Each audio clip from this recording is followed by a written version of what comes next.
As a humane educator, somebody who teaches about the interconnected issues of human rights and environmental preservation and animal protection, I was often invited to go into schools and do assembly programs. And I would bring in a canvas bag and it would be filled with objects that represented choices. So, for example, there might be a styrofoam cup and a ceramic mug. And I would ask the students, which of these objects does the most good and the least harm to ourselves as individuals, to other people, to animals, and to the environment?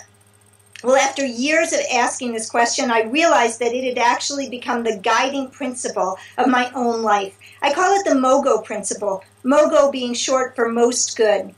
And if we ask ourselves, what does the most good and the least harm through all of our choices, our simple everyday choices, our purchases, and then our bigger choices, like what we do for work and how we're involved in volunteerism and in our communities and in democracy, we begin to live with deeper integrity and more aligned with our values. It's as if we're living according to our own epitaph that we write, and this is incredibly rewarding.